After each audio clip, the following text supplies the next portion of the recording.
Okay, thank you very much, guys. I'm Babu Owino. And if you like, you can refer to me as Dr. Babu Owino, the doctorate honorary degree we obtained from Benin in Weldios University. I'm an actuary by profession, a lawyer by profession, a husband, a dad, a member of parliament for Embakasi East constituency, a lover for justice, a man who means well, means no harm, thinks no harm, does no harm, but wants the best for the Kenyan citizens.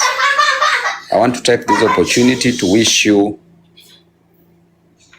a Merry Christmas season and a Happy New Year, and ask the Almighty God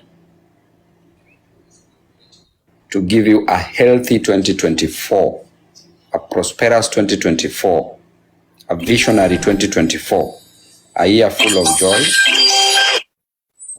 peace, and love. Thank you very much, guys, and I hope we enjoy our conversation.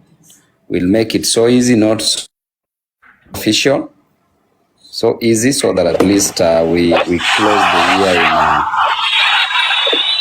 in a relaxed way, not in a very, very rigid and a tough way, because people have had a tedious year, a year full of challenges, and we just want to make it an easy conversation where we guide each other, where we talk with each other, not at each other. Otherwise, thank you, guys. I stand guided, and we can start. Okay, so thank you so much, Mheshimiwa. Good to see you again. And before I throw my first question, I just want to join other fellow Kenyans, the people of Embakasi East Republic, because we are no longer constituency. Very soon we will cede. The congratulations, you earned your doctor, and now you are doctor.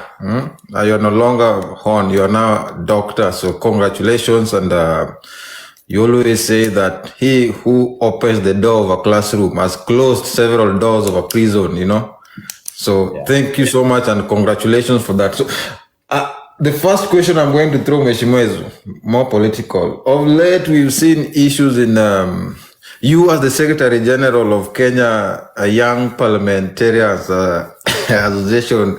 You wrote a letter that was the chairman. I'm forgetting the name.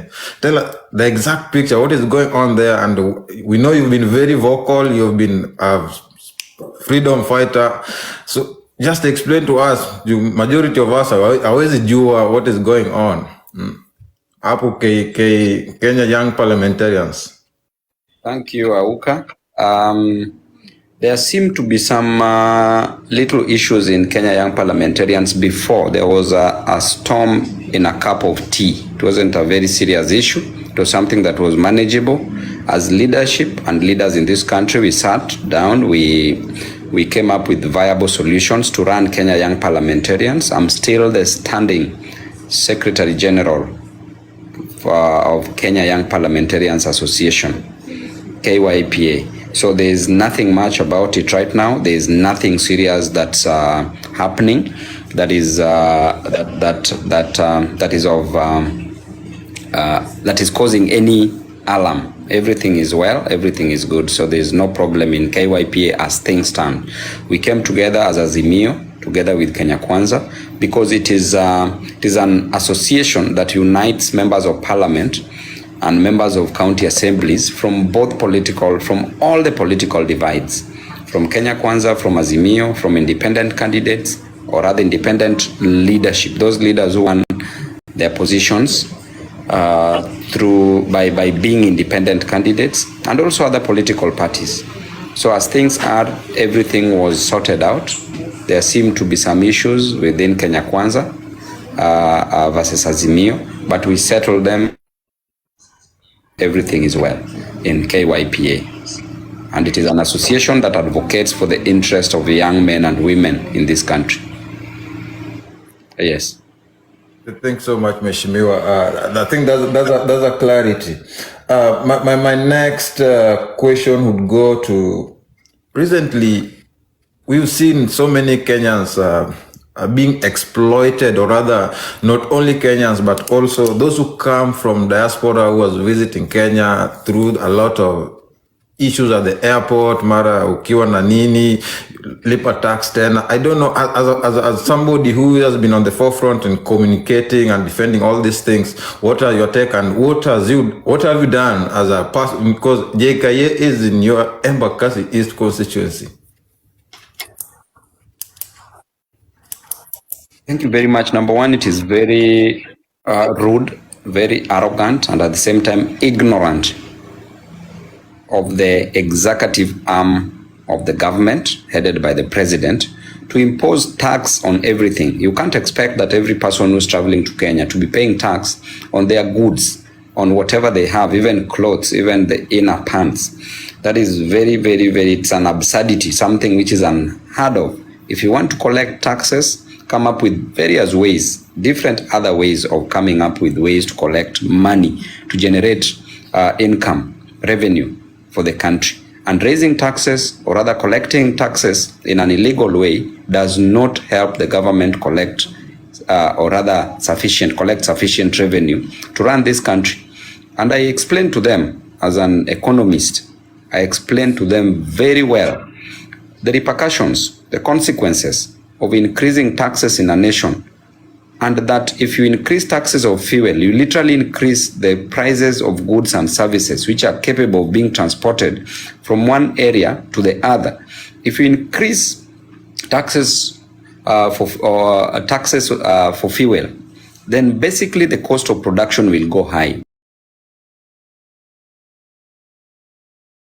Value of goods and services which are being produced in the manufacturing industry, even in the primary sector, which in mining and agriculture. The cost of production goes high, the prices of goods goes high, prices of goods go high, and therefore you will connect less revenue because there will be low demand for those goods. And when there is low demand, there will be low supply, going by the demand and supply curve. You know that very well. So definitely the government is run by people who are mentally weak. They are not reasoning.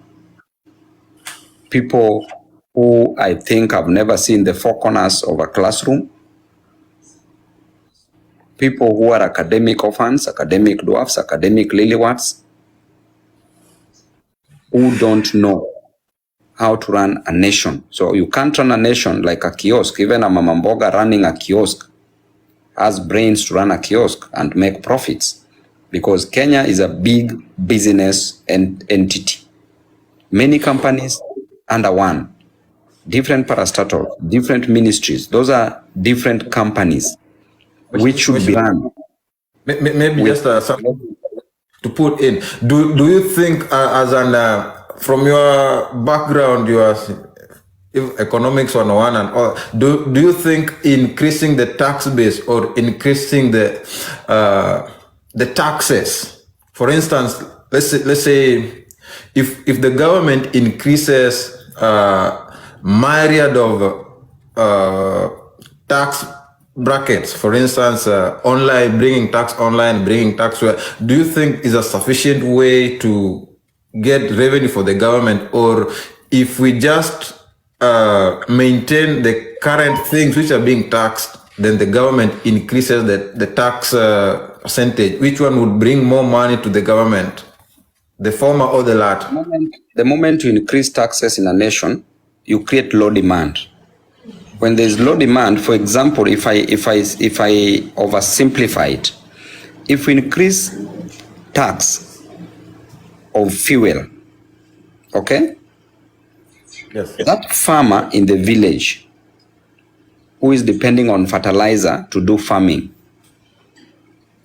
will increase the value of maize that is being produced in the farm. Why?